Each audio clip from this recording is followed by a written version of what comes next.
And hey, welcome to a post-Father's Day edition of Kick to the Gut. It is Mr. Young.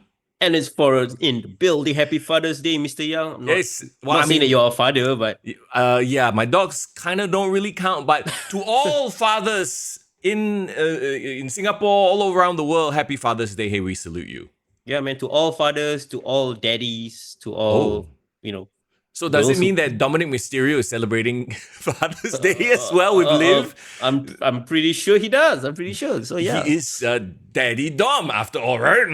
It's a great day. People always keep forgetting about the dads, and shout out to all of you guys, man. I know you guys are the one that is the silent guardians of your families. So have a good one today. Absolutely. Yesterday. I hope that Dom actually does like a little video with Ray. I miss that. Remember last time they used to do a lot of like videos when they were selling their feud lah. He was always calling Ray a deadbeat dad. Like I would like to see some kind of continuity there, even though they are not really feuding anymore. He still refers to Ray as a deadbeat dad, right? So yeah, I think it would be kind of nice. Yeah, and the thing about Dom is he is getting over as a babyface, like low-key. Yeah. Like people are starting to enjoy his work. And I don't think he's okay. I think he potentially can even do even more heel turns. Yes. As a heel. I think he's almost at that Eddie Guerrero, so bad he's lovable kind of vibe. You know what I mean? And I'm kind of happy that he kind of found his own way. Yes, he's paying homage to all of these older wrestlers, But like I still feel that there's something really special, like unique about him still. Bro, can you imagine in 2 years they run the storyline where he really was Eddie's kid? Imagine that. Do you think they would do that? I hope the days of Vince McMahon booking is over. But then again, if you talk about this past week's WWE, there are some rumblings that, whether is that the better thing? Yeah. Well, okay. Yeah. Look, let's be real. As quote unquote, and we talked about it a little bit off the air, and we can talk about it now, right? Like, I feel like the current WWE product has gotten a bit like, okay, maybe because the highs were so high. I think that has to play into it as well. But now we've really sort of come into a lull in that it's not that interesting things are not happening. There are a lot of good things happening. Like the women's division is actually really picking up, if you think about it. I guess it makes sense because we're leading to Evolution, right? Yep. Maybe it's done on purpose, yeah? Yeah, perhaps they are focusing on other things. But I would agree to a certain extent that like the product has kind of settled. But do you think, is this comparable to the other post-WrestleMania slumps? Because this is usually the time of the year where the product historically is gone like a bit still. Right, because they are starting up new feuds, gearing up for the next big event, right? Yeah, I totally get that. Let me ask you this. Do you think that a bit of the blame, let's play the blame game, a little bit of it can be put on Final Boss? I mean, if you think about it, right? If this John Cena thing wasn't so ho-hum, if John Cena if The Rock didn't come back and do the whole I'm the final boss, Cena's my guy, blah, blah, blah, and then completely disappear, would it feel as like question mark? And here's the thing, right? Like, no matter how good the rest of your card is, if the tippy-top main event stuff is kind of meh, it kind of drags it all down, doesn't it? Like, from a viewer perspective. Yeah, okay. What's that thing in Marvel where it's like an event that affects everything in the timeline? Right, like a giant crossover? No, like it's like the source event. Oh, canon event. Yeah, it could be the canon event, or like basically it's the one that creates all these butterfly effects, right? I think if Final Boss had turned up at WrestleMania, even for like a smidgen or something like a cameo, it would still feel like everything is tied up. Yes. But now it feels like everything is kind of like, wishy-washy, like people are scrambling. And this also, we can talk about like R-Truth as well. I mean, we can talk about him in a bit. But like, do you think that also would affect general plans that WWE would have had? Because, they didn't expect to have such a great reaction for him. Maybe, maybe not. I mean, that's the beauty of the pro wrestling business, right? A lot of these things that grow organically, they are not so like ironclad, some of the, contracts that, oh, sorry, you're out, you cannot come back. Like, people will come back one. Like, oh, okay, we have a good hot, like, maybe 4 months with you. Let's work out a new deal. That's the beauty of pro wrestling. But I see where you're going with that too, in that could have been the canon event. I'd like to think The Rock inserting himself into everything was the canon event, in that he didn't need to. I think that started to put a little bit of a stink on, to be honest, something that was very hot for a long time. I mean, if you look at like everything that's gone down, right? Maybe John Cena's heel turn. People Mm, are kind of questioning. There is a bit some criticism because it doesn't feel like it's supposed to be his last year. Everything he does should feel very consequential, yeah. significant. And in a way, it has been. He's gone through like some opponents and he ran down all the opponents that he's faced recently, and all Mm, these are like proper marquee matches like Randy Orton, Cody Rhodes, and even R-Truth. There's a storyline reason for it. So everything on the surface makes sense, but there's that second, third layer of yeah. storytelling that we are so accustomed to with the bloodline, Yeah. right? And Probably that's the reason. that's true. And there are a whole host of other reasons that we will get to in just a few moments as well. Yep. But not before we give a big shout out to the one and only Hasif. The main man, of course, sponsoring the podcast, keeping the lights on, as it were. Our finance, fitness, F&B, entrepreneurship bro. He is a bro of many hats, isn't he? Yes, he is. He is, and he is one of the guys who loves and supports our pro wrestling community. Be it here in Singapore, he come to the events. He's been to Grapple Max, SPW. He knows what you guys are all about, and he's happy to support our community. So, guys, do him a solid and follow him back on his social. Yo. That's right. Instagram is Hasif_captures. Just drop him a follow. And, if you have anything you want to pick his brain about in terms of finance, fitness, F&B, and entrepreneurship, just drop him a DM. He's one of those guys. He loves when people slide into his DMs. Happy Father's Day to him as well, I guess. Wait, is he a dad? No, but apparently he's daddy. Okay. Like in a Dom Mysterio kind of way. Oh, wow. I don't know if he would from what I've appreciate... gathered from the Malay Muslim women's community, from what I heard. Are you divulging a little bit too much at this point right now? No, I am Shall just we a talk solid. about... I'm just a solid friend who's doing him a solid, bro.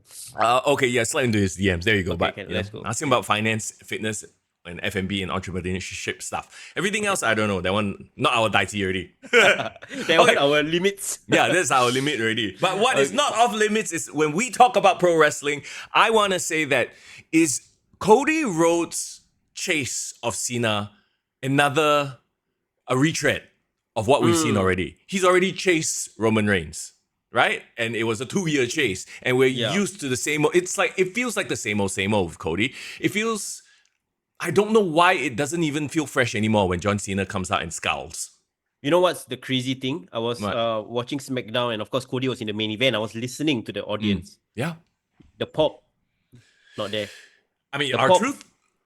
Yeah. I mean the Cody Rhodes pop. Yeah, I know. But R-Truth is the one getting the pop now, and that's why they brought him back. They know that this is the type of situation you need to catch lightning in the bottle, right? Yeah. I think the thing about Cody is that yes, you're right. Everything he's doing right now is a retread of Roman Reigns, his chase with Roman. They could have done something way different with Cody and John Cena, because Cody technically considers John Cena a mentor, somebody he's trying to walk in the footsteps of being the number one guy in the company, the quarterback and all that, right? I wish they told that story more about the personal connection Cody has with Cena. That would have made this chase a bit more personal, if that makes sense. Right. And instead, it's all about Travis Scott and Cena beating him over the head with a belt. And he's just, Cena is just cheating a lot more than he used to, Yeah. Like, I don't even feel like the story of I'm older, therefore I need to cheat has been told very well. Like, I don't get that sense of desperation. Like, do you? No, not at all. I mean, in fact, on SmackDown, he was trying to justify himself, saying that he's like a strategist, Oh, yes, let's talk about that promo. I'm a mathematician. I've worked out all, what? I was like, is this some... I feel like he's going back to his prototype days. When, he's all like, I'm a machine. I'm built for success, blah, blah, blah, which obviously never saw the light of day because that was his character in OVW, right? Yeah. The thing about, again, we've talked about it a couple of times, like John Cena's heel turn, it's not the type of heel that we thought he would be, right? Yeah. We talked about it a couple of times. Winter Soldier, I would prefer cerebral Cena, stone face Cena with a lack of emotion. Well, I mean, you could argue that he is being cerebral. He talked about he had all the, he know exactly what he's doing. Yeah, it's just not hitting. I don't know. But what I do know is that CM Punk entering the picture right now. In a weird way, I feel CM Punk will bring out the best in John Cena. Oh, to a certain extent. Right? there is no doubt, right? But do you for a second think that CM Punk is going to win the title? Nah, I mean, I think it would be great, to be honest, Yeah. because it's going to be in Saudi, and there's even story behind that. So that's where they're treading, right? In terms of Yep. like I'm going to force you to come to Saudi with me. And if you are a fan you'll know that CM Punk like several years ago actually made a tweet about blood money. Yeah, shitting on people who go to Saudi Arabia, right? Mm. Do I have a very sneaky feeling once he's there and got some young Arabic boy go up to CM Punk and say, "Hey, I also straight edge. I don't drink. I don't eat pork. I respect you. You're my idol." Then he's like, "Oh, lama, okay lah, give chance." I'm sure there will be this kind of interactions once he realizes that Yeah. it's really the government that is it's like all things, right? It's always the government that's the issue, it's not the people. Yeah, the people are always usually, decent human beings, right? But yeah, so it's interesting that they're kind of leaning into that in a wink way. But obviously they can't say it out loud because they don't want to offend their paymaster, right? But Yeah, for sure. it's for the fans who know lah. But what do you think about, like we are talking about Cody right now, but then suddenly we are inserting CM Punk into the fray. Like, and suddenly Cody is taking a backseat and going into the King of the Ring qualifiers. You know what? I think Cody needs a break. I think he needs to go on a side quest. I don't want to see him do this chase again because, like we talked about, I think he's stale. We've seen this run before. So maybe him going into the King of Ring and he doesn't make it through. He doesn't win. That sends him on a different path. And then that's maybe how we get Rhodeslander, Homelander Cody, So you're okay if, the WWE doesn't do the whole Cena, Cody 2 at SummerSlam and, put somebody else in that position? Yeah, I'm kind of, I'm not saying done. I don't say I'm done with Cody running at the championship, but it feels too soon. It feels like, this again, He can be like the final few months of Cena's career, right? Yeah, and maybe not now. But then again, do we want like Cody to be the one who takes the title off Cena? You know what? Hear me out, bro. Hear me out. We got another hot, up and coming babyface that's bubbling right now. Okay. Right? I mean, it wasn't planned, wasn't by design from WWE. No, I'm not talking about him as well. Huh? The most recent one. Most recent? Who are you talking about? I wish you would. The whole truth. Nothing but the truth. Put some respect on his name. Oh, okay, yeah. Okay, I don't like as much as I love Ron, right? I think he's so entertaining. I don't think they're gonna change their entire plan for Cena just because Ron's killings got hot, right? That's the thing, right? Like the thing about WWE, they have shown that they are willing to pivot if it makes sense. And the crowd is talking about it very, very interestingly. And I know we are jumping all over the place. What did you think of that return promo that Ron Killings did on the table on Raw, bro? I love the idea of it. You know what I didn't like? What? I didn't like that CM Punk came out earlier in the show and said the name Ron Killings. I didn't like that. I feel like he gave it away. I see. Okay. He spoiled it. Like, why would he do that? You know what I'm talking about, right? On that Raw. Yep. Where he comes out, he has an exchange and he said something about Ron Killings. I'm like, huh? What? Okay. I mean, okay, so it's the interesting thing about this whole dynamic between Cena, Punk, and R-Truth is that it has been done before. Like, there is precedence to it. Because I know you weren't watching WWE in 2011, but when the pipe bomb happened, CM Punk cut that pipe bomb, it was right after a tables match between R-Truth and John Cena. Oh. R-Truth won that match and threw Cena into the table. So at that point in time, R-Truth was the number one contender for Cena's title, and then CM Punk went into that whole situation. So it's almost poetic that 14 years later, it's the same three figures in this whole equation doing something together. So there might be a reason why they're doing it, having CM Punk acknowledge R-Truth and have that dynamic, because that's also what happened on SmackDown, right? But my question is, why give away the name reveal before R-Truth does it? Like, to me, that made no sense, because that was supposed to be the moment when R-Truth reveals himself. Don't call me, put some respect on my name, call me Ron Killings, blah, blah, blah. That should have been the pop moment, right? Even though, both times when they mentioned Ron Killings, I think the crowd were like, only half the crowd knew. Yeah, the crazy thing is, I think, I think CM Punk might have flubbed his lines or like Yeah. said it, on impulse or out of the blue without Yes. thinking. It wasn't planned, and It wasn't I planned. feel Yeah, like as someone who should know better, he should have known better. yeah, he did. But So I that's don't why think. when R-Truth came out and did what he did and cut his hair, I thought it was a great promo, right? Mhm. But I thought like, a bit of it was lost because there was no longer that surprise the first time hearing the name Ron Killings anymore. I get where you're coming from. But when I was watching it in silo, right? Because I just saw the YouTube full version of it, and it did not take away from the emotion. Like, Yeah. I got hyped because there was something different about Ron Killings, the way he cut that promo, and I think it got out. I was reading, like, in the internet dirt sheets, of course, and they were saying that one of the things that he kind of asked for in his return is to not be mentioned, to not be called Ultra. He wants to move on and to go back to a more serious character. So I think that was one of his non-negotiables. So I'm glad that that's happening right now, this late in his career, but it's happening But finally. it's not happening because on SmackDown they refer to him as R-Truth. They've kept calling him R-Truth or Ron Kill. They switch back and forth. Interchangeable, yeah. I don't, Yeah. I don't, I don't think he said like you can't mention R-Truth anymore. I'm just saying that he wants to switch to a more serious character and he does Yep. not want to do comedic stuff.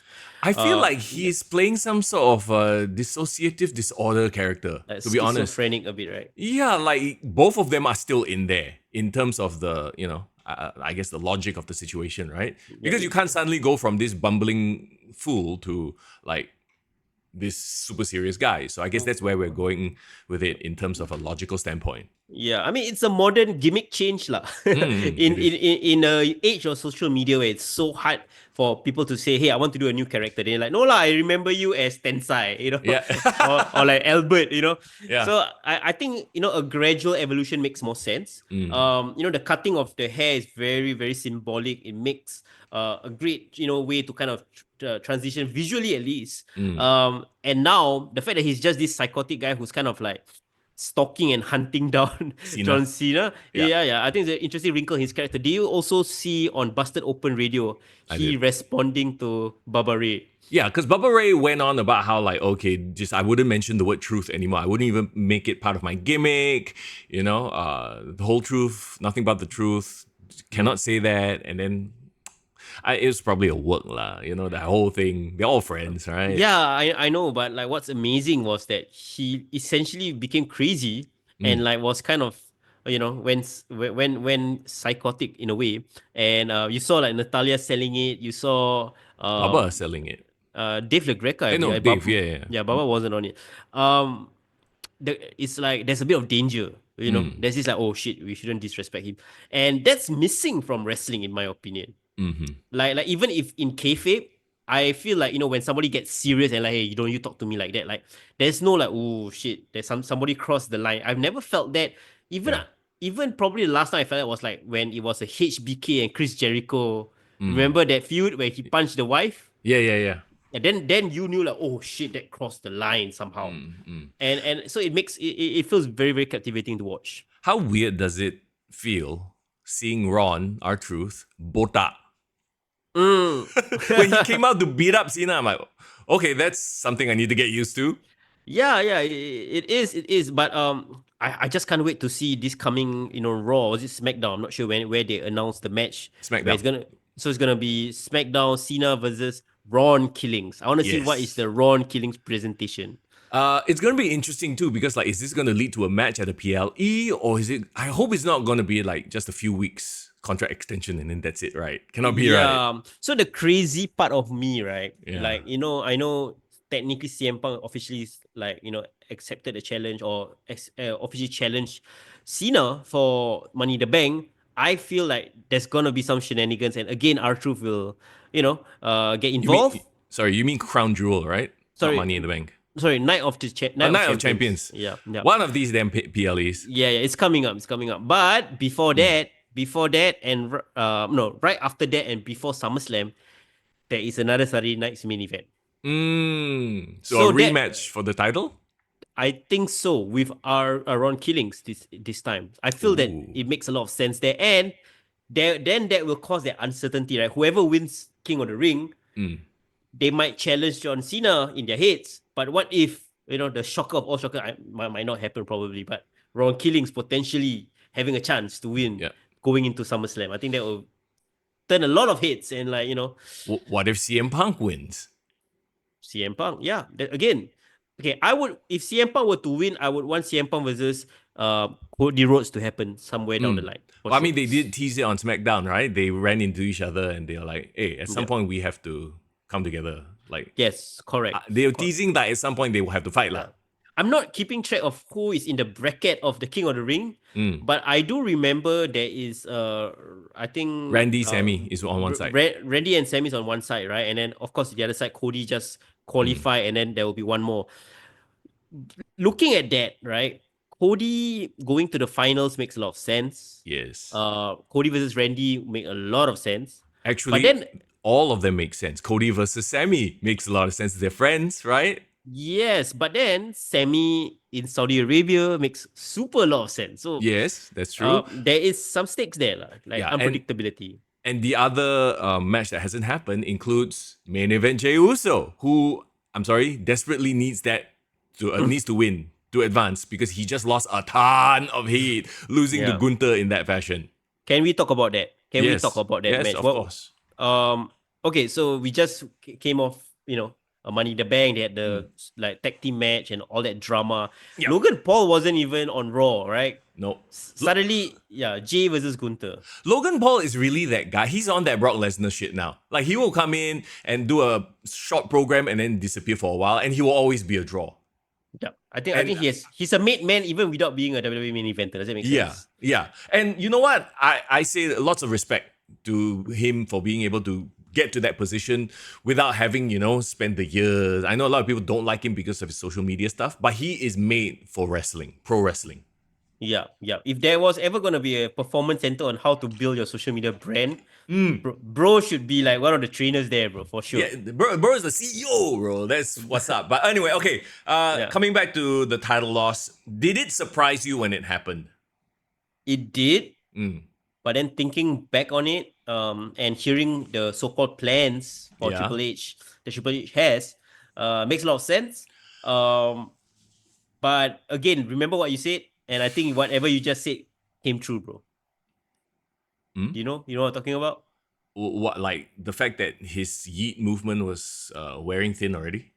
The fact that you compared his reign to be a Kofi Kingston reign, to Danny be Bryan, a Bryan Danielson reign.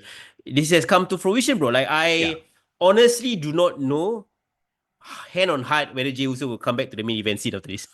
Okay, so here's the thing, right? Here's the thing. In fact, when it happened, remember the week before, we were talking about it and I was saying like, okay, it's going to happen within the next month or so that he's going to drop the title, because I feel like this yeet thing has taken him very far. He's a top merch seller, everything, yes. Yep. But there's nothing more to it already. It's almost like it's hit the ceiling, and at some point, if you overdo it, it's gonna turn on him. Right? People are gonna get sick of it. I just didn't think it would be last week that it would happen. I thought they got at least 3-4 weeks more to milk of this. But maybe they were like, okay, we want him in the King of the Ring tournament, so why not put someone that people will be super behind? And in fact, if you make the brackets, Randy, Sammy, Cody, Jey, it's like 4 faces, 4 like top guys that everyone wants to cheer. It actually kind of, against traditional booking logic, right? It kind of makes sense and is kind of intriguing as well. Yeah. All 4 got their own fan bases. It makes a lot of sense. I think the thing about Jey is that it's not that people don't like his story or think that he's not worthy. I mean, some sections of the fans perhaps think that way. Yeah. But it's just that it was a lightning in the bottle moment where we saw the yeet movement was getting hot. We need to capitalize, give him that main event thing. Yep. Now that is done, right? Yep. Can he really factor and carry storylines for Raw? Looking at it, you have people like freaking, Gunther is on one side, you got Sammy, you got Seth Rollins, all these players, right? Bro, Bronson Reed. You have so many people waiting in the wings. Yes, and I feel like for John Cena to be like the star, the sun where all the stars are kind of like surrounding, makes a lot of sense for him to be in that position. But for Jey, he feels better off as like the LA Knight slot where he is chasing Oh, You know, that's another topic altogether. There's been an LA Knight movement recently, if you see, and on SmackDown, it almost feels like they are trying to push him into that whole main event like bracket scene. Elevate but, him, but it's like, is he gonna get there? It's like, I wonder if that is by design. I wonder if they're like, okay, we see the rumblings, let's just hold it off for a little bit more. Hold it off for a little bit more so that it builds up. You know, going back to Jey, right? They kind of did that for a very long time.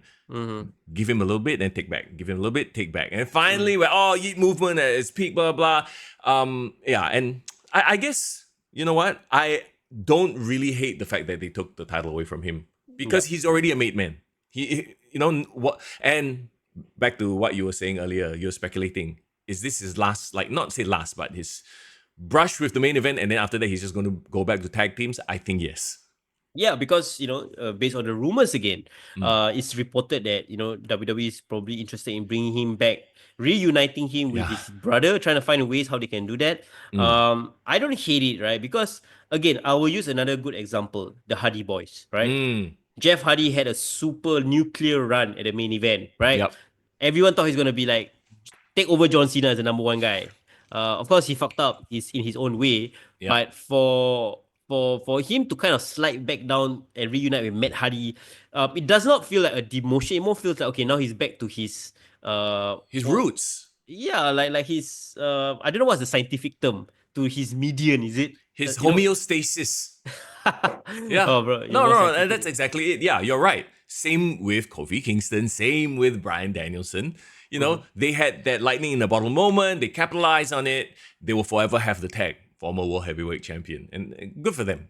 Yeah, and then Yeet No Yeet, I think, can kind of live on in the vernacular of WWE, but it doesn't paralyze the main event scene. Yeah, they can continue to tell more stories, right? And move on. The interesting thing is, so far we talked about all this stuff, right? Roman Reigns still nowhere inside. Yeah, bro. Busy training to be Akuma in Street Fighter, is it? Bro, that $50 million well spent, bro. I mean, okay, honestly, I like it.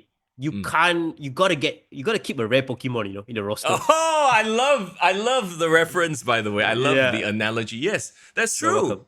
100% true. You can't have everyone, be fighting all the time. And like, that's also my fear, like, of Cody Rhodes as well. If Cody Rhodes, I know he's the fighting champion, but yesterday I was watching SmackDown and he was like part of the Fatal 4-Way, and in my head I'm like, he's one of the guys now. Like, yeah, he is. No, that's a great way of putting it. He's just he's there. He's part of the scenery. I'm so used to it already. Of course, you can't have everybody be Brock Lesnar and like disappear. You can't have everybody be like Roman Reigns. But that's fine. That's fine. I think what he needs is a new side quest and a new wrinkle in his character. Yeah, that's what he needs. He needs a wrinkle. Even CM Punk, you're seeing him very regularly on TV right now, but every time he comes out, it feels must-see still. Is it a credit to CM Punk that he can talk his way out of these situations? It is. This is his innate ability. This is his star power, X factor, whatever you want to call it, right? Didn't he flub his line against Cena? But then, what did he say? I can't remember what it was. I saw it on social media. I watched the promo too. I didn't even realize. Okay, there was one moment where he looked like he had to pause, and it almost felt like, oh shit. He's thinking, is it? Yeah. So on social media, they said like he actually flubbed the line. But I was like, okay, well, I mean, he's pro enough that you don't even realize it. Yeah, even if he makes mistakes, it feels real. It feels like, oh shit, it's not that's not my script. Like, it doesn't feel like it probably feels like a guy who is talking and he's thinking about what he wants to say. Yes. So it's not an issue for that. And for me, CM Punk has something that probably Cody doesn't have. Cody has the one storyline to finish the story, right? Yeah. At this point in CM Punk's career, he has so many memorable chapters that he can kind of reference, and of course you can argue that Cody Rhodes has the same thing. He has his whole AEW run, but you know what's the difference? What? He can't reference AEW all the time. He can't reference his Bullet Club days all the time. No, he sure as hell is not going to reference Stardust and bashing Cody Rhodes. So yeah, you're right. His history is like a black hole. 2022 onwards. It's like the AAA former champion. Like, doesn't exist, bro. Vikingo won it off of a faceless man. Yeah, no Alberto, no Benoit. Nothing. It's like, oh, who are these? No. Yeah, no, that's exactly it, right? And I think you have hit the nail on the head with Cody. Like, that history, even though it's there, it's not something that they can readily bring up. Whereas with CM Punk, he can talk about the time he was a dick, he was a heel, right? He can talk about the time that he first came in NXT, blah, blah, blah. He has so many reference points. Mm-hmm.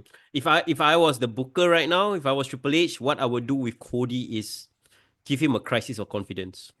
Give him a crisis of confidence where he lost the title against Cena, he got distracted, and then he gets angry. Maybe he gets desperate, and then he doesn't win the King of the Ring qualifiers. Yep. And then again, I know we are all pro Homelander Cody, but bro, like, imagine if it will happen. It will happen. Yeah. But it will happen when John Cena switches back, I feel. Yeah, oh yeah. So no, it has to be a slow burn. Yeah, you shouldn't rush this, right? But what better way to plant the seeds of a Cody turn than having Jey Uso beat him? Imagine he doesn't even make it into the finals. He loses in the semifinals to Jey Uso, his friend. And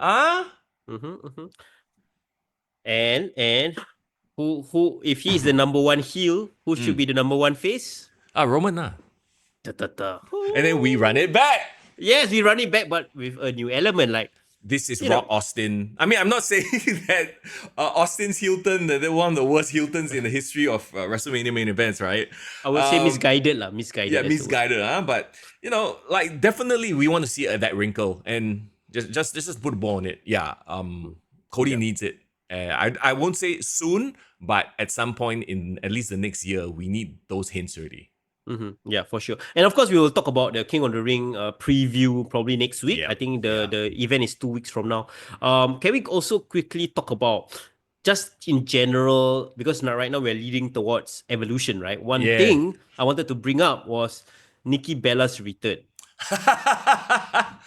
Okay, so they very, like, not so subtly are leading to, like, Nikki and somebody versus Liv and somebody. Some sort of tag team match, because I don't think Nikki can go one-on-one anymore, right? Yeah, I mean, it's clear, right? Because Liv is the tag team champion, which has no contenders at this point in time. Yeah. With Raquel, and Nikki, of course, has a twin, right? Yes. So, do you hate the possibility of that matchup on Evolution too? No lah, because it's fine. It's Evolution. Evolution feels like a, I don't want to say non-canon. It is canon, obviously, right? They're building the storylines towards it, but it feels like a, how do I put it?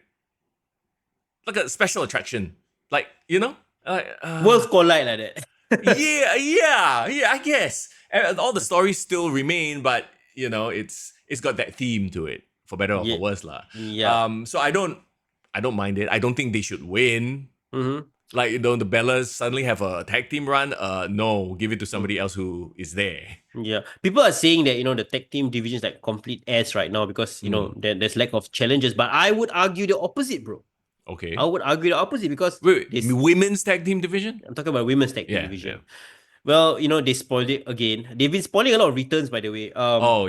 Asuka's coming back. Right. So if you got Asuka, you got Kairi Sane. I mean, that's their level. Unfortunately, at this point in their careers, they are a tag team. So keep the Kabuki Warriors as one of the contenders. But they're gonna be the Japanese tag team. You know what I mean? Again, we go back to that same problem that these Japanese wrestlers have. They're the Japanese wrestler as opposed to something else that is more like something we can relate to a little bit better. The thing is, I feel like that's probably their ceiling. That's probably where they make sense right now in the whole grand scheme of things with everyone else, right? Like Kabuki Warriors can just do the tag team women's division, and I think it's fine, right? Yeah. And people talk about where are the other tag teams. You got Secret Hervis, which I feel developing a very, very nicely slowly, as a personality. With Chelsea Green helping there, but Alba Fire and Piper both can wrestle. You know what I think is actually happening that we're seeing in the past couple of months? It's almost like a division of resources or division of attention. Because we've seen the SmackDown men's tag team scene grow quite well, right? Yep. Now there's a whole ass division with feuds and storylines, with the White Six, blah, blah, blah, and all that kind of stuff. Whereas the men's Raw division is the New Day. And no one else. and what's going on? So it's like, okay, now we focus on the SmackDown Tag Team division. Then once their stories sort of wrap up, then we go and focus back on the mid card. Like I feel like the mid card titles, okay, they have a few months to run. Then now we focus on the Intercontinental. Then that one, the story runs out. Then we focus on, and now they're focusing on the women's division, which I'm very happy for, by the way. So they can't focus on both concurrently because what? Triple H is too spread thin? Maybe. Or maybe it's just they don't want to blow, quote unquote, blow their load, like throw everything out there all at once. You know, you have to let certain things sit and relax first while other things grow so that you don't take away attention from that stuff, right? Yeah. One more potential tag team that I feel like they are kind of bubbling under, they're kind of like teasing. And I wasn't really paying attention, but I was watching SmackDown yesterday and I realized that they're doing something with Charlotte Flair and Alexa potentially Alexa Bliss. Hear me out, right? Because Alexa Bliss by right was supposed to kind of like link up with the Wyatt Six. Clearly they've changed, tag on that. And Alexa won her qualification, which was kind of a surprise. Yep. But she won at the expense of Charlotte Flair. So crazy story. They are giving Charlotte Flair a losing streak storyline, guys. Right. But where will that end up? So that's the key question. Because in my head, right, the only way it can end up, right, is Charlotte Flair forming a tag team. I do not know why. In my head, I feel like she probably in this period where she just got no friends, she's like alone, she's losing, and maybe she takes up on that Alexa Bliss offer that she came in a few weeks ago. Maybe. Yeah, they've definitely had a lot of interaction, even though they've not done anything with it. So, I mean, when you mentioned that as a potential, I was like, I wouldn't be surprised lah. Because yes, they've been they've teased it enough that it could be a possibility, yes. Correct. And you got, Julia tied up with the title picture with Zelina Vega, which I mean, as much as you said Julia is bland, I would rather her as the US champion opposed to Zelina. I feel very bad for Zelina because everything about Zelina visually is like, okay, yeah, that's a star, right? She's hot. I'm like, oh my God, she's hot AF. I mean, so is Julia, but anyway. But I almost hate to say it because it sounds terrible, but like every time she gets on a promo, the crowd just dies. Her voice or her... I don't know. No, it's not even the voice. Like, it's a combination. Okay, it's a combination of everything. She's not involved in any storyline that is memorable, right? Her promo skills are okay at best. And then there's a little bit of the voice as well. So like all add together make for a very bland character. She's the cosplayer. That's it. That's another thing. It's like, okay, she's the cosplay girl. Okay. But Lyra was in this position just a few months back. I would, I'm a big fan of Lyra Valkyria. I love the Bird Lady, but she on the mic is also not great. I feel her mic skills are at best because more than anything, this is Becky Lynch sort of making it interesting for her. Yeah, that's why you need Becky Lynch. You need the veterans. You need even like a Bayley coming back. Yes. Right. So also did Bayley Bayley got curvier somehow.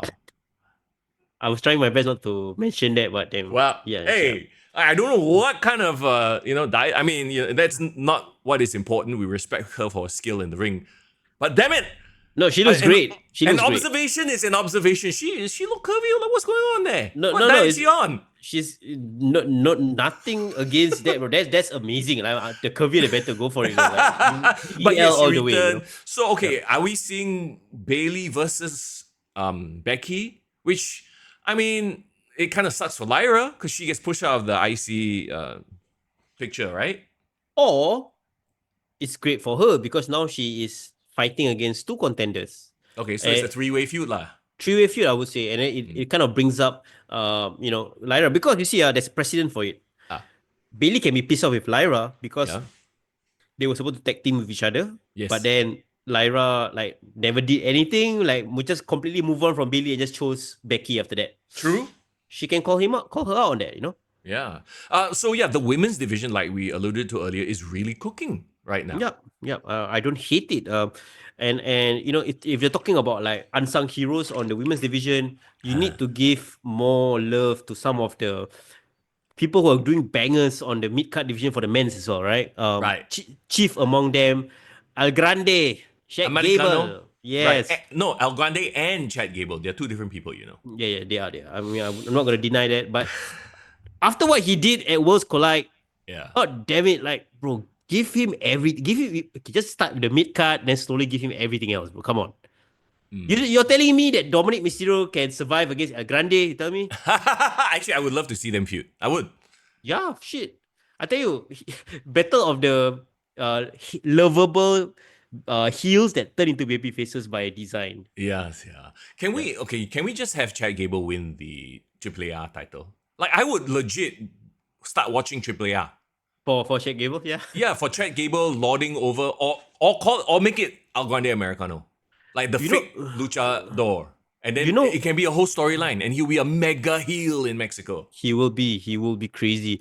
One person that I was super surprised wasn't on Worlds Collide because I saw him pop up on SmackDown. I was like, why wasn't this fella in Worlds Collide? He would have made so much sense, bro. Andrade? Yes, your favorite guy. Bro, Mr. I don't know what it is lah. He and Aleister Black, they have settled. Like Aleister Black came back and then immediately settled into that. Oh, too fast already. He's just there in the mid card, and that's it. Like Shinsuke is another guy, right? Who's just there. Rusev. Oh my god, yes. What happened to like he's feuding with Sheamus apparently. Oh yeah. After crushing Tozawa. Okay, this is really an example of WWE has an embarrassment of riches. And I'm gonna be fair because we call out AEW for having too much talents and not utilizing them. I think WWE is reaching that level very, very soon, really. But okay, here's the thing. You can at least forgive WWE because they have a Braun Breaker. They had, for them, it's like they need to pick and choose who gets to be featured. And hopefully, if they are fair enough about it, everybody gets a chance at the wheel. Kind of like, here's an example. Rhea Ripley, she had a huge wave, right? Now that she's already a made woman, she take a back seat. Because what is she involved in recently? Not much. But every time she comes out, she still gets cheered. She is a monster pop still, right? That's the name of the game, right? If I'm the manager, if I'm the creative head, my goal is to make everyone so over. Yeah.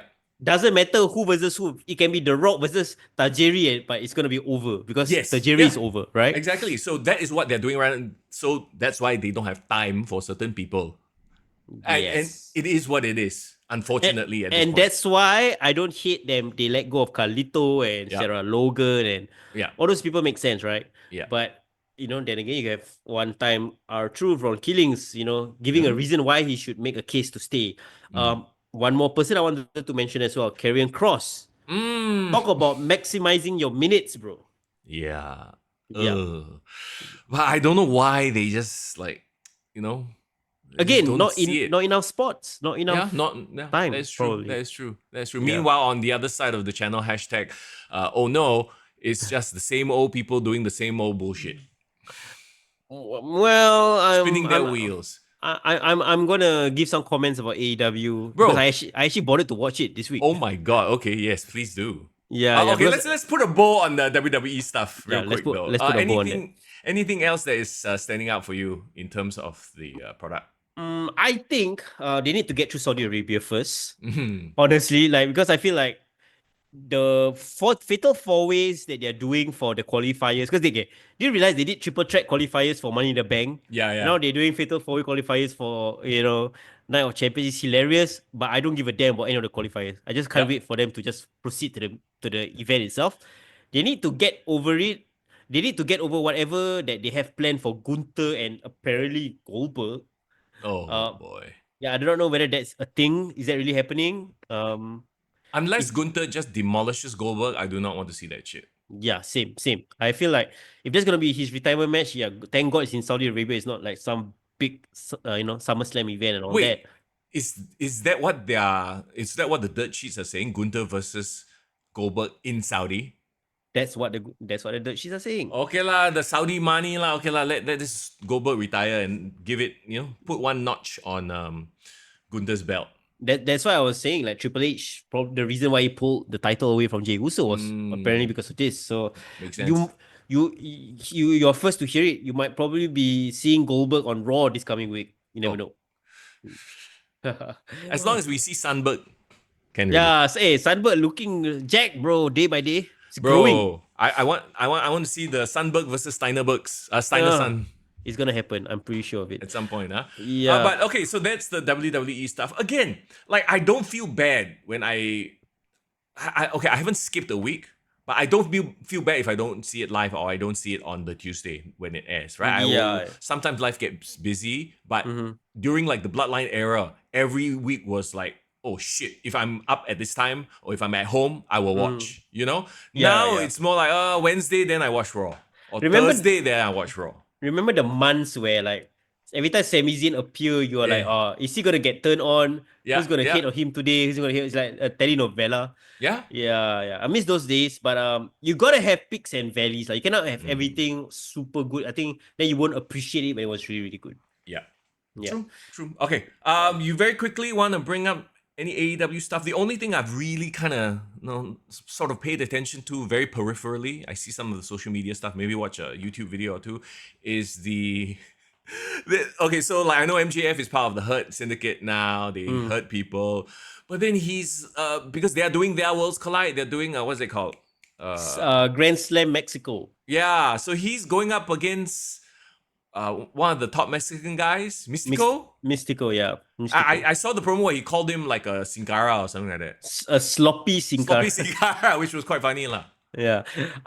So my question is, who came up with the idea first? Was it Worlds Collide and Triplia, or was it CMLL and Grand Slam Mexico? Which one? I mean, whose idea was it? You cannot like credit anybody with the idea. These things have gone back even way before AEW or WWE was a thing. Yeah. Okay, to be honest, I never knew what's the difference between AAA and CMLL. But thanks to Worlds Collide, thank you guys once again, WWE production team, for educating an ignorant person like me. If you are not aware, CMLL is the one that is the long running promotion in Mexico, and AAA was like a splinter from CMLL in 1992 to create their own promotion, which is very eerily similar to what happened in Japan. Don't you remember? What are you talking about for New Japan and was it All Japan? Yeah, I believe, was it Giant Baba's promotion, All Japan, AGPW? Could be All Japan, or what was the one where, remember a few years ago, Sting and Darby Allin retired one of the OG Japanese wrestler, the one with the mask, Great Muta. Muta, right?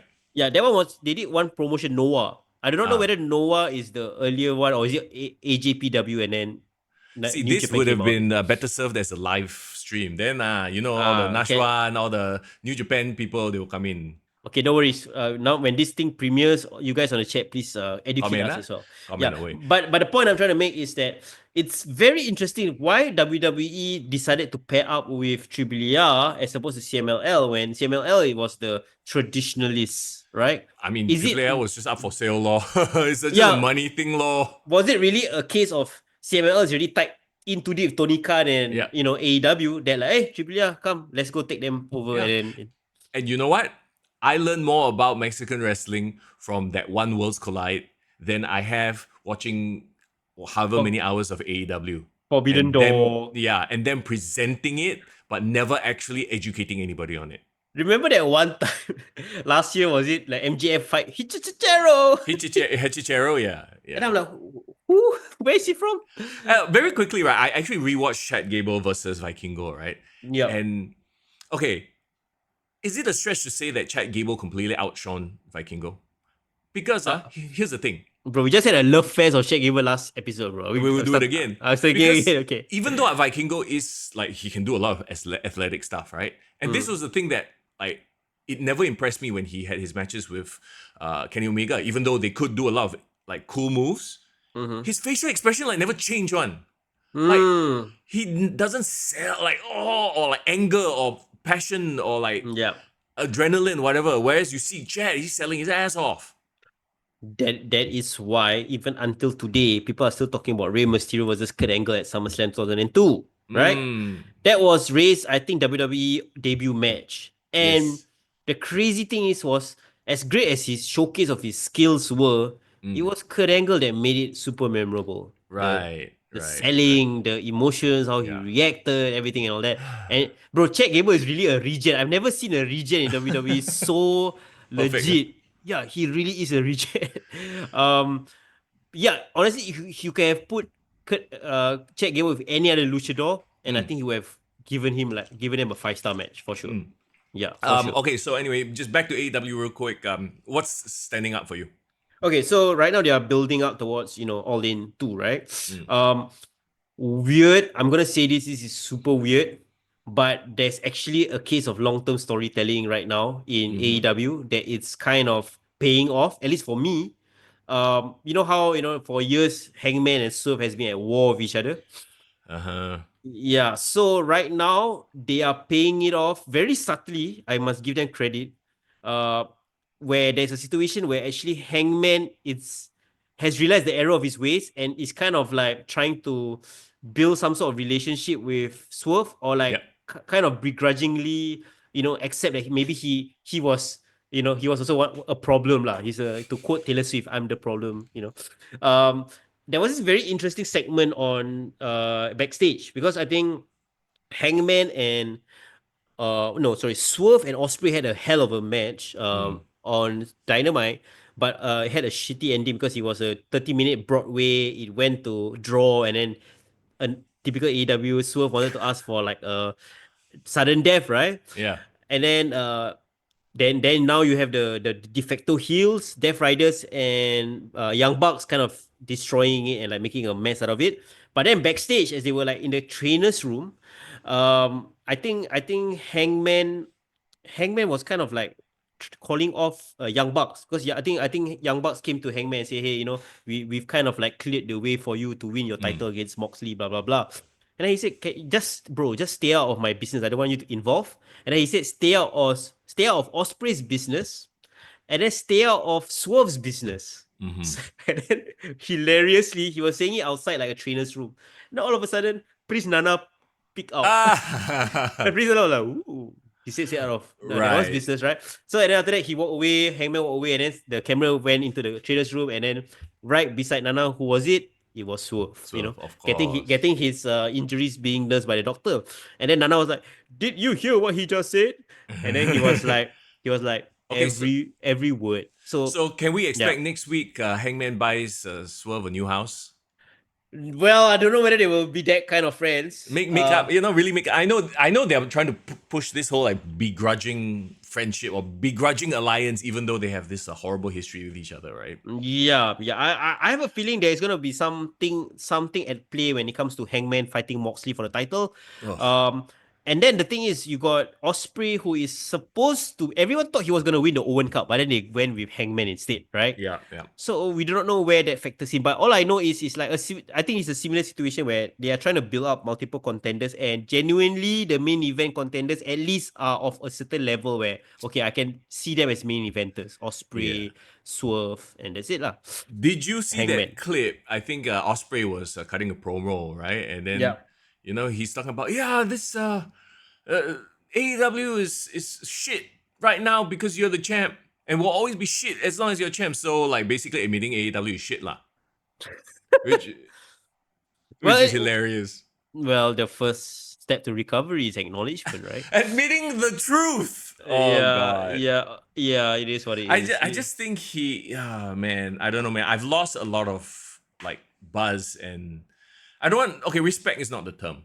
I feel like, when he first came in, it was like, okay, he could be that next guy. He could be their next flag bearer, Yep, champion, Osprey. Yep. man on the poster. And Mm-hmm. as time goes by, as with everything AEW, he's Mm-hmm. just sort of become one of the guys. Has there ever been a character in AEW where, as time went by, he actually gotten more over? I can only think of one. MJF, but that was with CM Punk. Yeah, that he had a peak and then he went through a valley, Yeah. and I'm hoping he's coming out of it with the Hurt Syndicate eventually, right? I think hanging out with those guys in the locker room is probably a good thing for him. Like, Yeah. MVP probably teaching him stuff. Yeah, I agree. Another thing I wanted to mention is I know 8 years ago, the biggest match in the world, for all the indie Oh yeah. lovers is, Kenny Omega and Okada. Um, I have no idea what a 2025 Okada versus Kenny Omega is going to look like.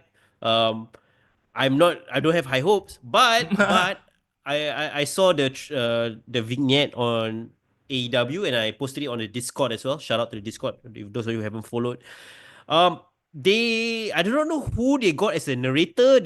Probably they plucked from New Japan or something, but they actually did a hell of a promo. Like they made me hype for it. Oh They talk about the history and then they reference like whatever went down 8 years ago yeah. created like again a canon event that led to AEW build the bill of AEW, and even though they diverged for a bit while Okada was trying to kind of like hang on to New Japan as the standard bearer during the pandemic, and then eventually they came back. So like all the story was well told, but the thing is, we've just put up with like a year or almost 2 years of Okada being whatever a joke of a character he is in AEW. Yeah, and wrestling like shit matches to be like real Yeah. frank, you So know. it's like, how do you get back that aura, right? I don't know. Like what? Yeah. Have him go out there and demolish people. You know, like you cannot. I don't know. But then Dude, okay, okay. yeah. Just to be fair as well, right? Let's talk about Cena then. Cena has Mm. not had great matches since coming back. Yeah. His matches have been like sort of average or most likely shit. Borderline shit, yeah. Yeah. Uh So okay, do me a favor if you got time, just watch that promo. mm, Just watch it with my lens where in my head I'm thinking, right, like I have seen all this nonsense in AEW, but somehow this promo managed to get me back to like the vibe I felt when I first saw Okada and Omega. Like, holy shit. So what do you think that could lead to? So I do not know, because right now there's a lot of teas that they are unifying the international title and the continental title. They should have called it intercontinental title. There are rumblings that that is gonna be their second main world title. second main world title. So like Raw and SmackDown have their own world title. Oh god. Oh. So my question is, But you don't have two shows. well, collision, I guess. Fuck off with your collisions, yeah. Okay, so now they're calling the title unified title or something like that. I can't remember, some nonsense name. Oh Um, no. what's gonna happen to the Continental Classic? That's one, because Hmm. technically the winner of the classic is supposed to win that. And what does that do to your other titles, like your TNT title? Is it gonna be Yeah. a full on mid card now? I don't know. Well, I guess I'll find out from you or from social media because I still ain't gonna watch it. Are you Like, gonna watch All In then? if something really exciting pops out on social media, maybe. But Okay, so still, you watch it after the fact, like you won't watch it. I'm not gonna pay like whatever, like $50 to watch that. I mean, if nothing else, I appreciate what they're still doing. AEW, like they have a place, right, in this industry at Sure, this point sure, in time. sure. But yeah, like it's gonna take a lot for people to like wanna kind of interact or like have anything to do with their product at this point in time. Yeah, Yeah, I agree. yeah, I agree. yeah. All right. That said, hashtag oh no. Let's do something we haven't done in a very long time. The last time we did a watch along was the Kenny Omega match, wasn't it? It was Kenny Omega and the Young Bucks. Was it? That was like years ago, right? Yeah, we haven't done a watch along in a long time. So there was it that like Golden Lovers one? Yeah, something like that. Golden Showers versus Kenny. I don't know. Versus Young Bucks. I don't know what that says about the product. Maybe because the product was so hot for such a long time that we could only like review current stuff. Remember, there was a period where we couldn't like. No, there was a period where we were always like reviewing and looking back at old stuff because there was really nothing much in the current product. Yeah. I think so. It was. Yeah, but it was a rough time. Yeah, but the product I think was doing well in the last year or 2 years that we can only focus on the current product. So I guess now is the perfect time to kind of like revisit certain things as well. Well, that and also because and today's watch along will feature a local wrestling event, right? SPW Mayhem. That unfortunately we weren't able to be there, but we heard a lot of good things about this match. Yeah, shout out to Prabhu. If you guys want to look back at the review that Kick to the Gut did, Prabhu was there. We had a whole episode dedicated to that a few weeks back. But this will be our first time, you and me, Mr. Young, watching one of the matches on the day. Well, it's not gonna be the Zack Sabre Jr. versus Aiden Rex match because that is not on YouTube yet. But There this was a personal request, Mr. Young. Ah, yes. And it was a very physical match from all accounts. We're Yep. talking about canon events. That should be his thing, huh? His finisher should be called a canon event. My PW's Carlo Cannon, who, I mean, we had, remember that one video we did and he interrupted and then, bro, just his presence. You talk about wrestling as a visual like spectacle, right? Just him being there, you scared already, bro. Like he Yeah. walks in a room and he commands that attention. Yeah, I love it. I mean, he's amazing, and I did hear there was some incident that happened to Carlo Cannon right before this event a couple of weeks ago. I think there was some issue with his flight and his passport, and he got kind of like stranded, in Malaysia, and that was very harrowing experience for him. So this is his first match since that incident, and I'm pretty sure there's a lot of passions running. I'm sure he's glad to just be in the ring again and like doing a big match of this nature. So I got a DM from Butcherman directly, specifically asking, if we could actually do a watch along of this and share with him our thoughts. But I took it one step further. I went it to you, Mr. Young, and I said, like, instead of doing that, let's just put it on the podcast and share the thoughts publicly for everyone. Well, you know what? If there's anybody I would love to, watch along with, it's you. And if there's anybody's match I would love to watch along, it would be our dear Butcherman. So here we go. If you want to watch along with us while we watch, by the way, this is up on SPW's YouTube page. I highly recommend you go and watch it. We're going to watch it without the sound because it would be very weird if we talk over the commentary, huh? Yeah, I mean, you can hear our beautiful voices, and I'm very excited because this is the 2024 Kick to the Gut Singapore Wrestler Top 20 Top Singapore Wrestler of the Year last year. Right. And That's he's right. defending his crown. So, yeah, I'm excited to see how it went. Yes, this is for the SPW Southeast Asia Championship. Okay, if you want to sync it up with us, we are at the 3-minute 45 seconds. So 3:45, very easy to remember, right? So you go ahead, you pause this. If you're watching this right now, you pause it, and then you're listening to the audio. You go to the YouTube page, and then you go to 3:45. If that's what you want to do, or you can, if you're watching on YouTube, you watch it along with us, huh? Yeah, But if you want to sync it, you can sync it right now in 3, 2, 1. Here we go. All right. And this is the intros right now. Holy hell. Dude, it's a dude on fire, yeah. Wait. This is the entrance or the Titantron? This is the entrance, the Titantron for Carlo Cannon. Oh, damn. Bro, Okay, and his like blue contacts is Yeah, damn yeah. scary, And Shout then the out- blue hair. Shout out to the production team on SPW because I think this is the first time I'm actually watching a SPW match directly from the YouTube channel. Check it out. My PW World Champion. Like, this is what I said about like presentation matters, right? Like, look at him. He is like Rhino, but with blue hair and wearing a Sub-Zero mask. You know what I mean? Yeah. I love his presentation, and Imagine that walking towards you. Imagine that walking towards you. Can you? I In can a dark see, alley. bro. I can see him shoulder to shoulder with like a Jacob Fatu, Yes. JC Mateo, Jeff Cobb. I cannot get used to that name. Oh, there you go. He takes off the mask right there. There you go, blue on blue, bro. And check it. Shout out to the MyPW title as well. It looks good, bro. It looks legit. So he has that tattoo on his hand, the back of his hand, right? And it's a skull, and he puts it over his face. Yeah, it's pretty cool. Talk about Singapore versus Malaysia rivalry. This is pro wrestling's version of a Singapore versus Malaysia rivalry. You have the Malaysian world champion and you have the Singapore world champion. Right. So it's going to be a really fun clash. Like a horse fight. Yeah, and right? the two of them are very physical style. This is the exact opposite of Zack Sabre Jr. versus Aiden Rex. If you think about it, right? Yeah. Right now we're seeing the entrance of Da Butcherman, yes. Yeah. I love his song. I know he uses a version of the Beastie Boys, right?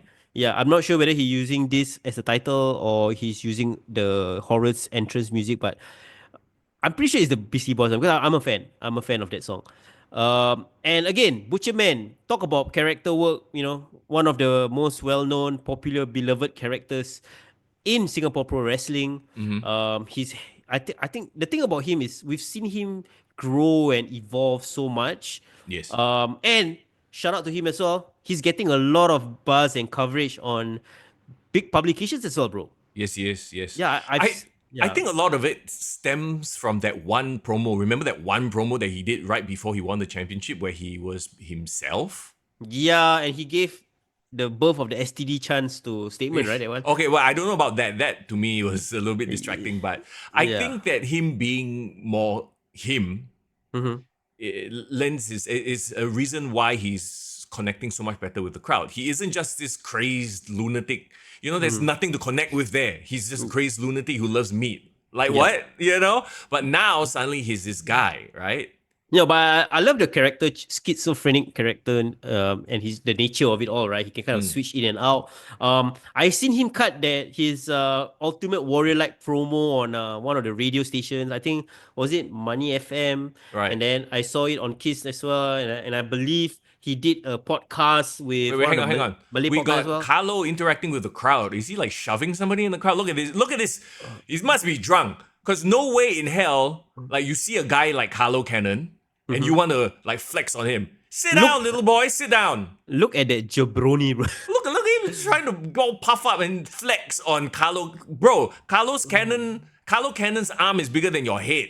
What Sit the was hell that? down. There was that one wrestler, I think was it like a Jacob Fatu or what, who kind of like completely just like side clothesline one guy on the ring apron like a fat guy. Remember this? No, what? It was some indie show. I remember it's probably the same kind, bro, almost similar interaction like that.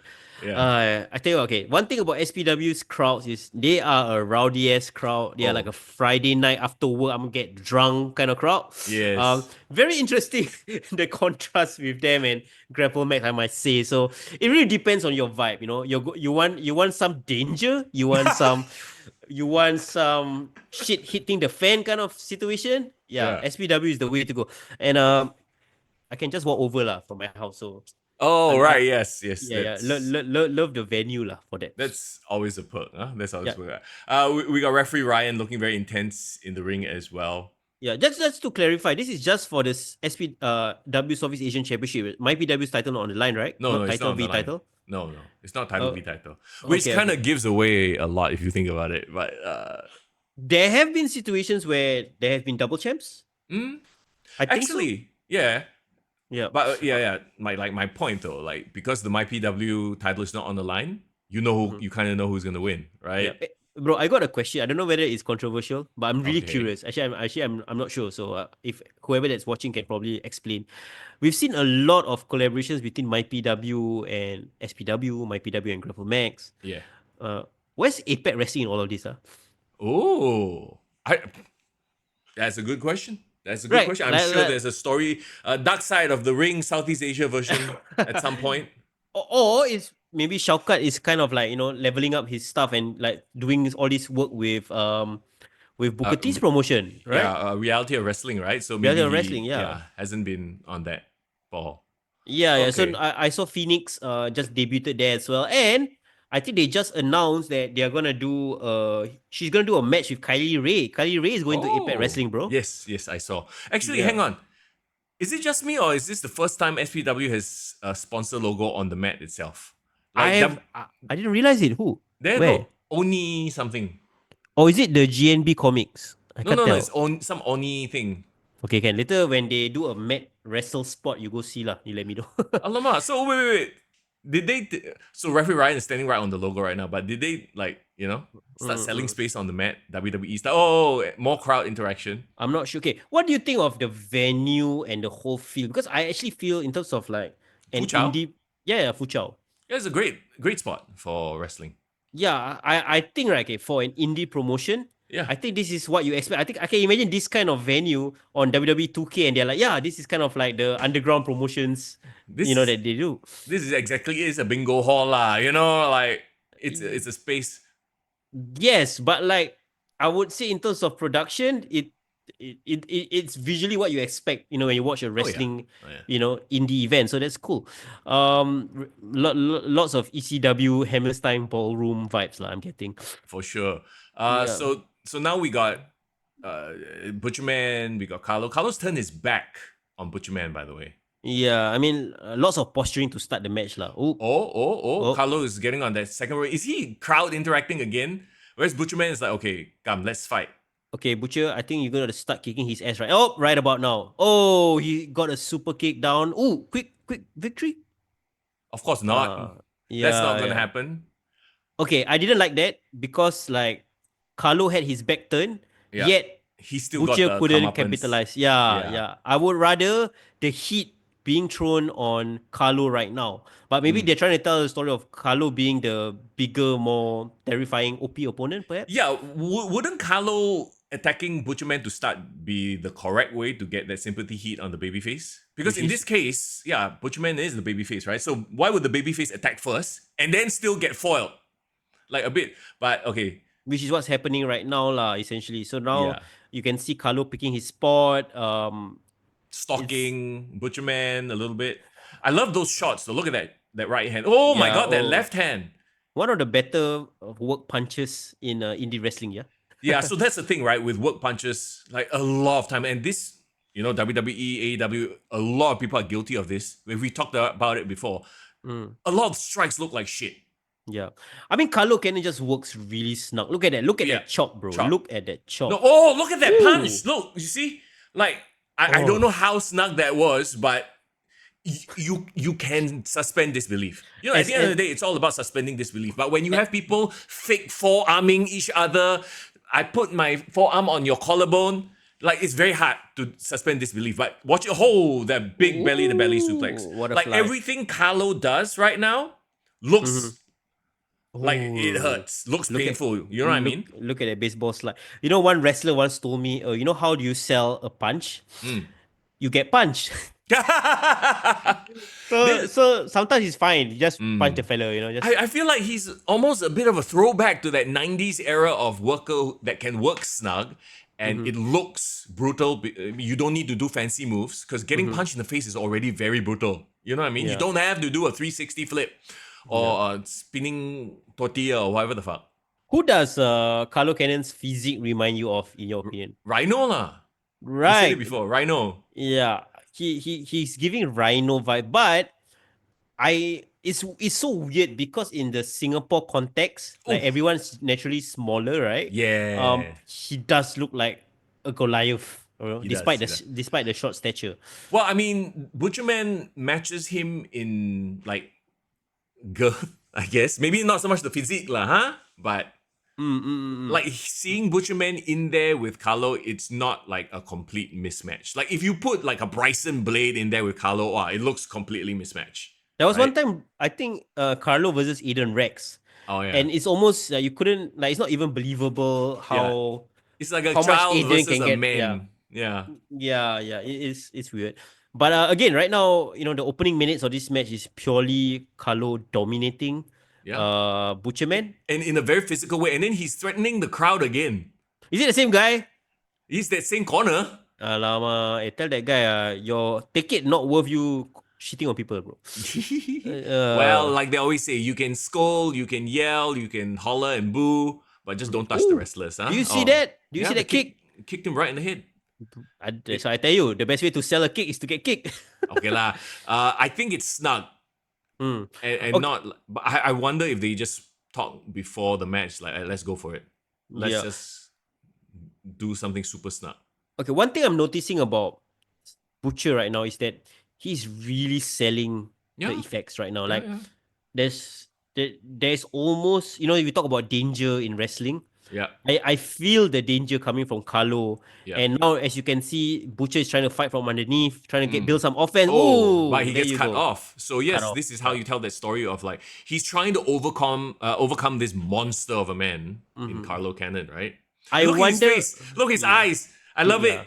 He's like, what the hell just ran into me? Sort of eyes. Like he looks blur. I love it. How was the placement of this match? I wonder, because I'm assuming the main event was Zack Sabre Jr. and Eden Rex. Was this right before, like co-main event, or halfway through the match? Or somebody in chat let us know. But I wouldn't be surprised if this was before the intermission, like a match to get everyone hyped. But yeah, maybe it was before the main event because I think it deserves it. I know we haven't really kind of been going to a lot of SPW events. I mean, since probably we talked to Butcher last year's Kick to the Gut Awards, I'm just assuming, like he has had a couple of defenses of the title. Would you say this is his biggest threat so far this year? For sure. Right. I mean, just from a visual standpoint, Carlo Cannon is a threat already. Look at that. Okay, we got Butcherman fighting back. He reversed a suplex and then slapped him in the face. Yeah. Okay. Gonna set him up for a suplex from his from the knees. Butcherman just suplexed Carlo from his knees, from Carlo's knees. That's very impressive. Impressive on bit both of their parts. strength. Yeah. Because impressive bit of Carlo strength. would have had to jump up from his knees for that. Or it could be dead weight and it's all Okay, it's just not. It cannot be 100% dead weight. Like that seems physically impossible. Yeah, but you never know. You know, Butcher got that gila energy, bro. That's what I call it. There was a gila energy. Yeah, crazy energy. Oh, gila. Gila. Oh, okay. Giant elbow across the head.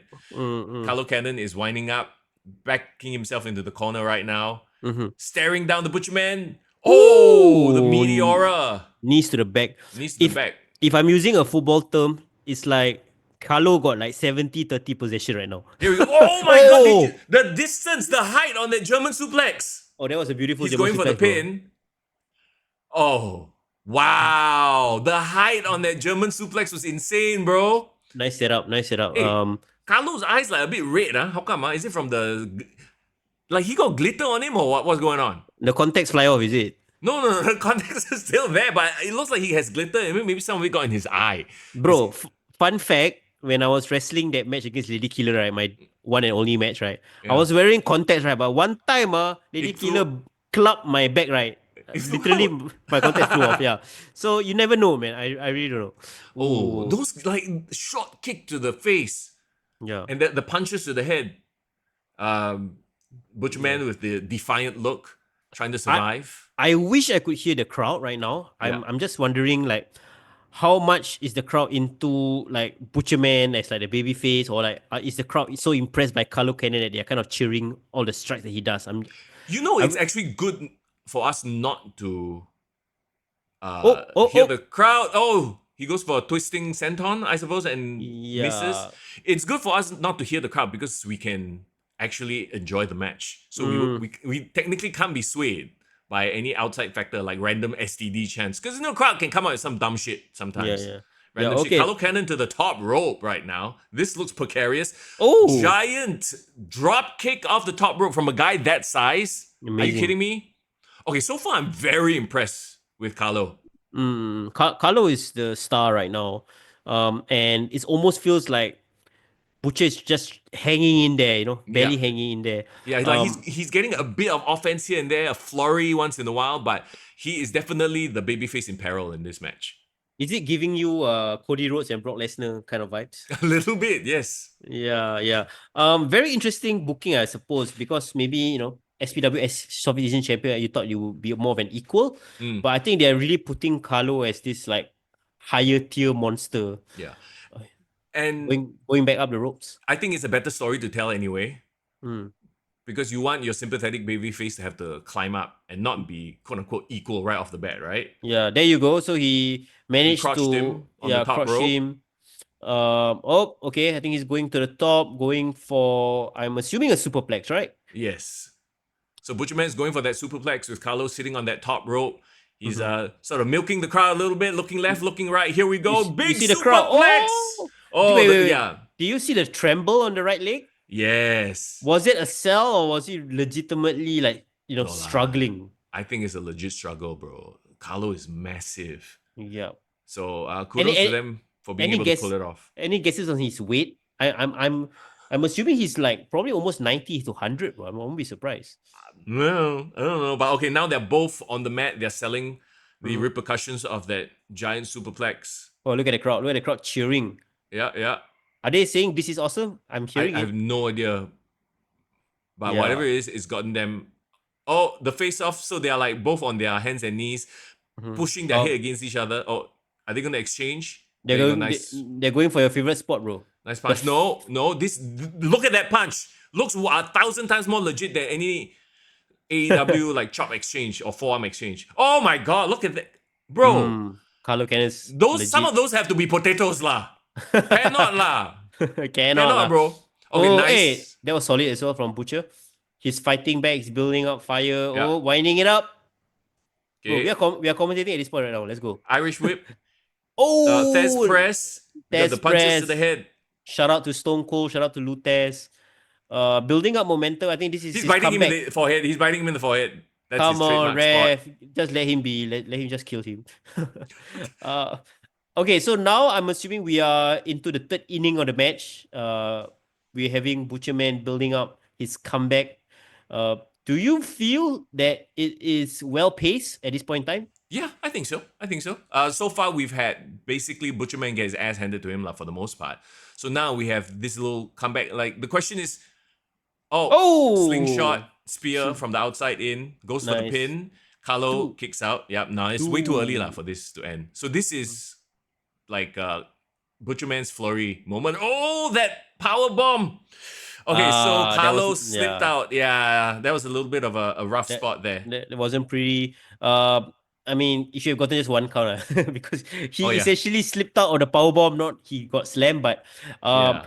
I can imagine at this point in the match, he's Bro, probably hang on. super exhausted, bro. Bro, he has What? glitter in his hair. Damn. Carlo. Where is that coming from?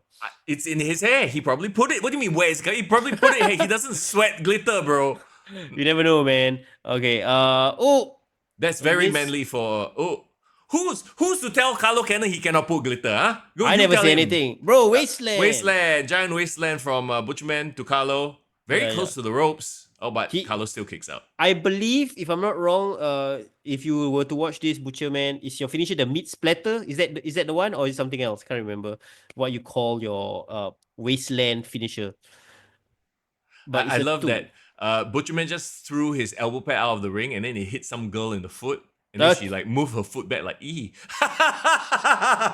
such a Singaporean thing, bro. E. Yeah, so scary. So sweaty. All right, here we go. Butcherman steps out.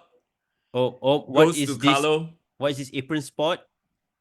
He's going for wasteland on. From the apron to the floor. That's what he's trying to do. No, but Carlo fights out. Cannot lie. Yeah. Carlo fights out. Gets him in the powerbomb position. Looks around in the crowd. Carlo is really selling. It's gonna be a pile driver on the apron. Wow.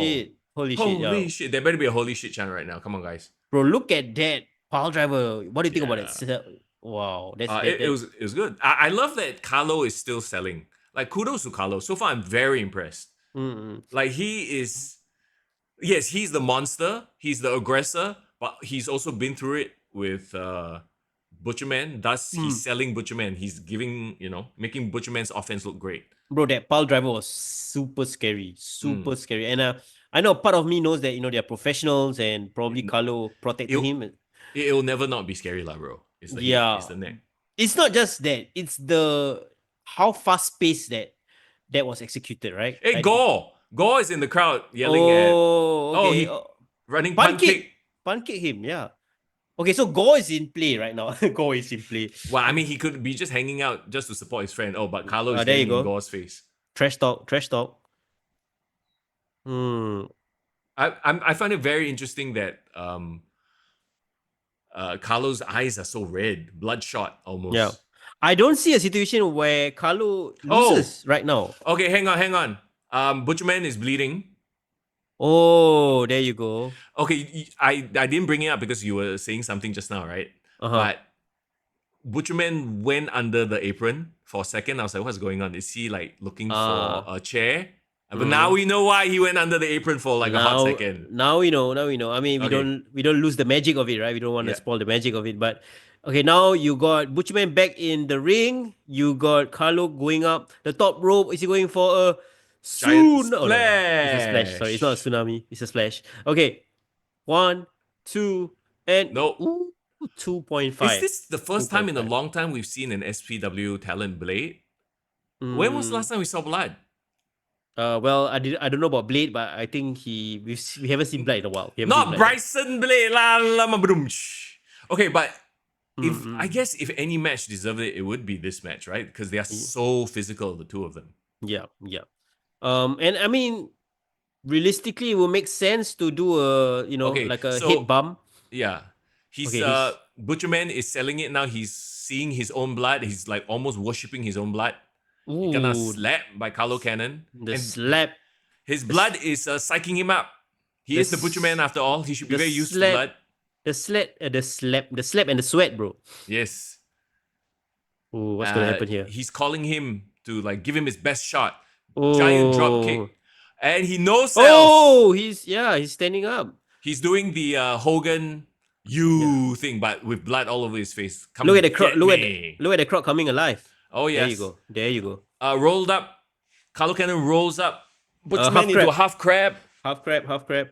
I can imagine if you look at the crowd at the background standing up, cheering, bro. Yeah. Rooting Butcherman on. Butcherman seeing his own blood again and sort of it spurring him on. So that's the story here, I guess. Like his blood is like, pushing him to that next level.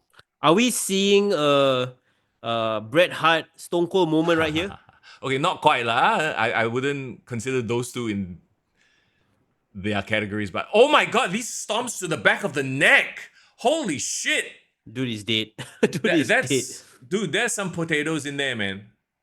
Damn, okay, there's a lot of peril here from Butcher. Again, I don't see a situation where Carlo is gonna lose. Yeah. Look at this guy. Like Butcher's barely conscious at this point. I would say though, so far it's 70-30 in favor of Carlo, right? Yeah. It's like a mauling. And as a horse, as a brawler type wrestler with that sort of size, this is the perfect match for him. Like he needs to be the one dominating this match. So you give your babyface that come from behind heat. There you go. Oh, there you go. Nice, beautiful. And he sold the elbow shot. Sleeperplex. Wow. Dragon suplex, right, I believe. 1, 2. Hey! Oh, wait. The lights go out. Wait, did he win? That was a win, right? That was a three count, right? Wait. Was it? I guess. That caught you unaware. Wow. That was a sudden win.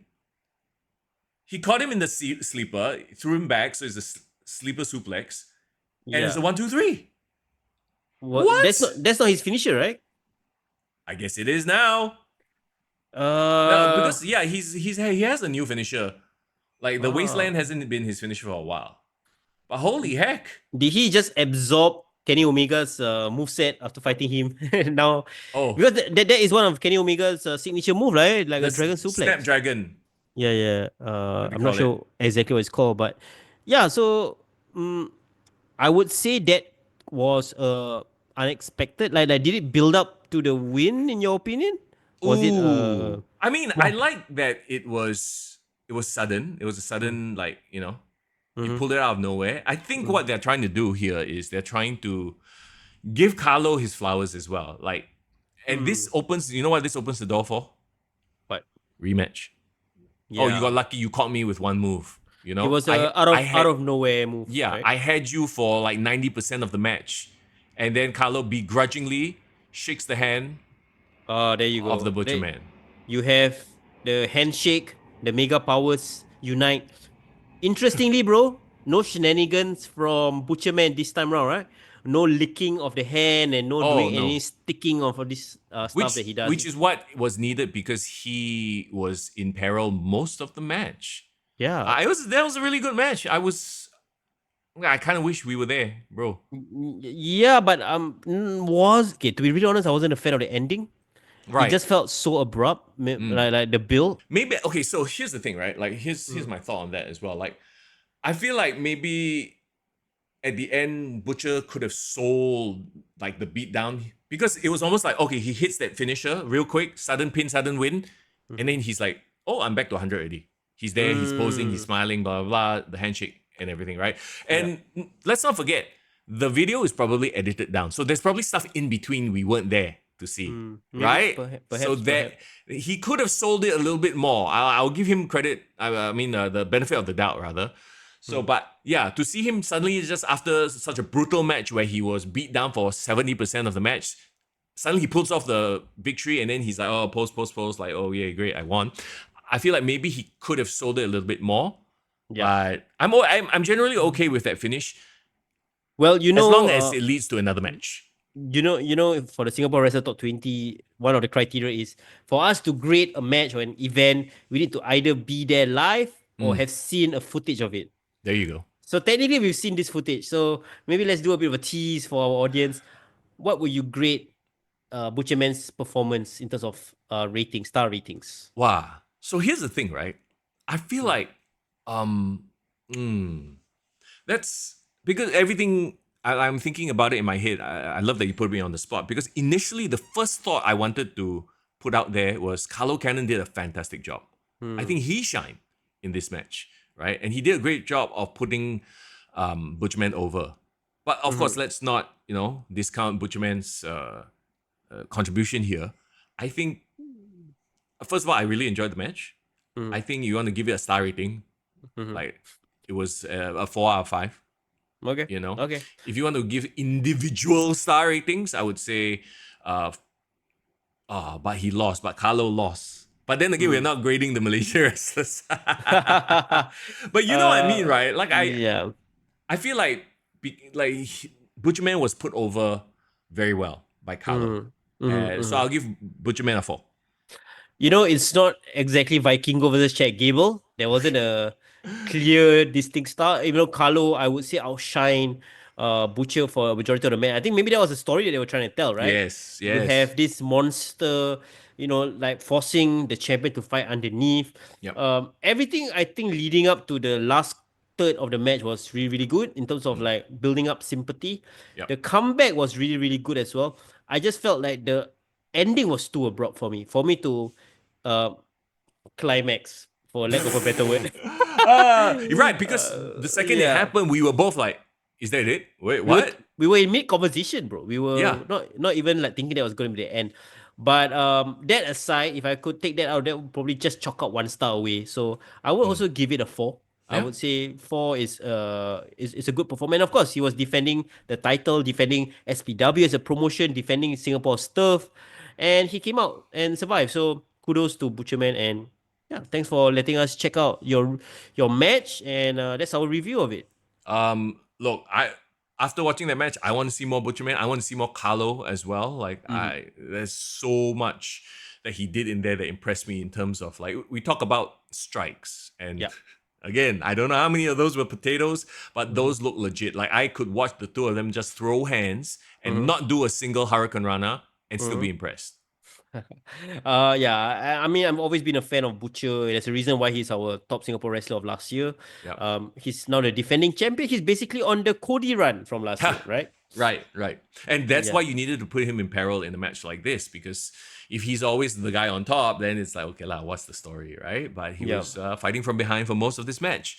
Again, that finish, abrupt, yes, it was. It took all of us by surprise. But I hope it leads to a second match. Have they fought before, actually? I believe they have, but probably in a multi-man situation. Right. Probably. I would love for this to be a series. I think they can do so much more. Basically, they can sell out the territories with this match, bro. Yes, maybe do one in Malaysia and then do one in Singapore. Do one in Singapore, do one in Malaysia, do one in Thailand. Oh, why not? Best of 5. Yeah, best of 5. And then end it right back here where it all began. I wouldn't mind that. Hell yeah. There you go. Once again, thank you everybody for watching the podcast. As always, we have a Discord page where you can come on, hang out, and chat with us. We have Patreon also. If you want to take the support that you have for this podcast to the next level, do consider becoming a Patreon. Yeah, I mean, you enjoy the content that we do, you can be a monthly subscriber. There's different tiers. Or if you just want to give a one-off donation, some people just purchase the post. So a lot of people, when we release the Singapore Wrestler Top 20 reviews, you can just purchase it and just take a read, and that helps and supports the podcast as well. Absolutely. And talking about supporting the podcast, we always got to send some love to Hasif_captures on Instagram. He is the sponsor of the podcast. Yeah, for sure. And I'm a big fan of the community that we're building. He's very supportive of us, and he wants us to succeed. So in return, we also want Hasif to succeed as well. If you're looking for any sort of advice when it comes to entrepreneurship, finance, F&B, anything under the sun, Stay with Hasif is an ongoing series. Feel free to have copy with him and tell him your podcast boys sent you. Bro, fitness also lah. Look at my guy. Look at my guy with some of his photos, some of his videos here, huh? There you go. So yes, once again, Hasif_captures, drop him a follow and drop him a DM if you want to have #Tay with Hasif. Yeah. Happy Father's Day, bro. Yeah, again, happy Father's Day. Even though I'm not a dad and you're not a dad, but hey, in some situations we're daddy. Yeah. Like yeah, Dom. there you go. Hey! That's what I was trying to lead you towards, bro. Let's go. Bro, you're leading me to very unsavory places. But that aside, we say thank you so much for hanging out with us on the podcast. We'll be back again next week. As always, we'll update you on the podcast on our Discord lah. But till then, it's Mr. Young. And it's Foreign in the building. Take care.